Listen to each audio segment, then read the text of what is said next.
लोकतंत्र को बचाएं, सत्य का साथ दें। हम तो बस इतना ही चाहते हैं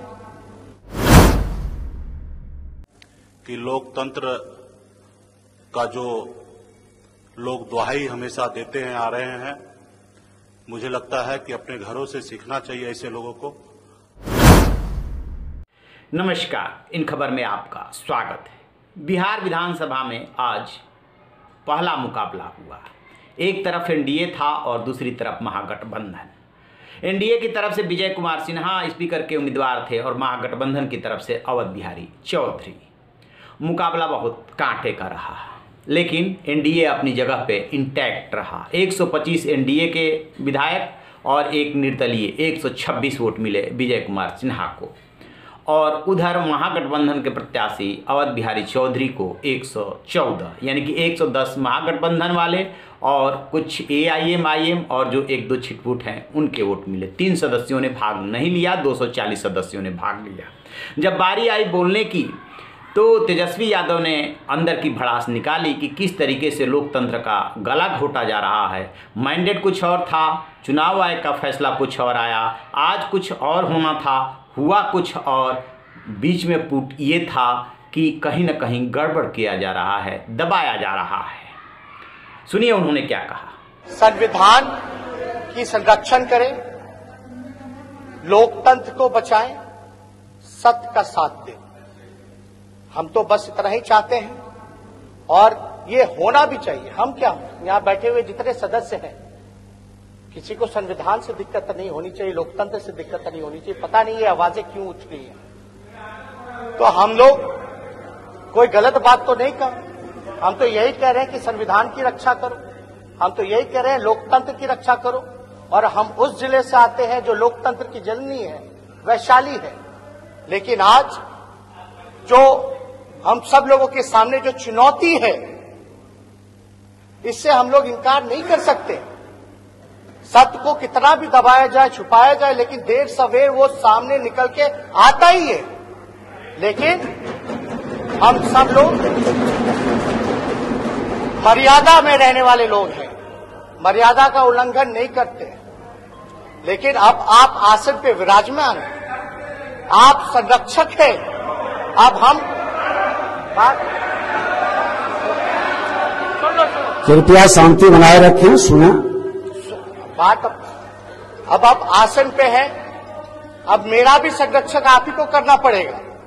अब हम जो कह रहे हैं, हमको तो ज्यादा टिप्पा टिप्पणी नहीं करना चाहिए था, लेकिन हम चुप भी कैसे रहे। झूठ और असत्य का साथ हम नहीं दे सकते महोदय। हमको साफ तौर पे चुनाव की प्रक्रिया हुई, अब हम सब लोगों ने स्वीकार कर लिया है, चाहे जैसे भी प्रक्रिया हुई हो।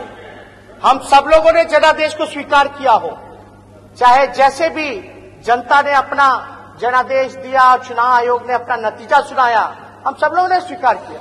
क्योंकि हम लोग मर्यादा में रहने वाले लोग, तो हम तो उस पर ज्यादा टिप्पा टिप्पणी नहीं करेंगे। लेकिन सत्ता में रहने वाले लोगों को इतना एहसास होना चाहिए कि नियम कायदा का कम से कम माखौल नहीं उड़ाना चाहिए। और इसके संरक्षक आप हैं महोदय।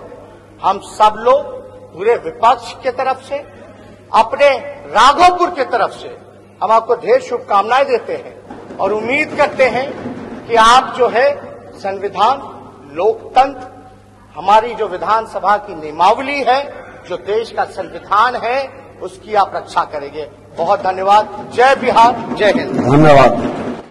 जैसा कि आपने तेजस्वी यादव को सुना, मर्यादित रहने की कोशिश कर रहे हैं, लेकिन तंज और व्यंग भी बोल रहे हैं, जैसे उनके साथ बहुत ज्यादा अन्याय हुआ हो।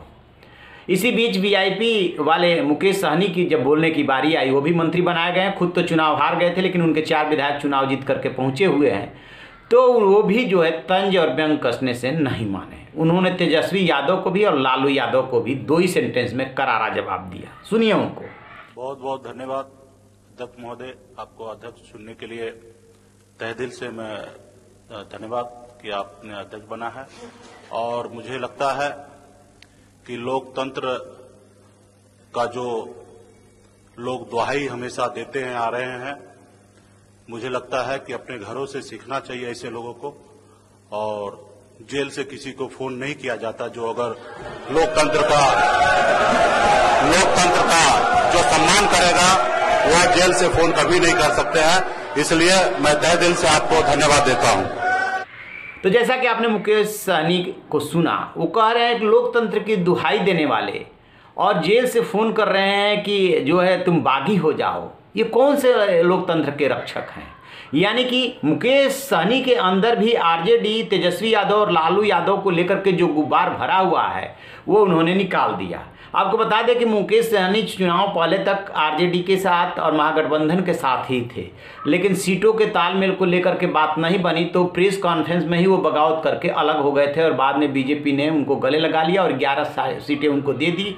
11 पे चुनाव लड़े, 4 विधायक उनके चुन करके पहुँचे। खुद जो है बहुत मामूली मतों के अंतर से हार गए, लेकिन मंत्री बनने में कामयाब हो गए हैं। तो इस तरीके से मुकेश सहनी ने लालू यादव और तेजस्वी यादव को दिया जवाब। अब देखते हैं कि बिहार की राजनीति में फिर अगला मुकाबला कब होता है। तो आप रहिए न बेखबर, देखते रहिए इन खबर। Thank you. इन खबर चैनल को सब्सक्राइब करें।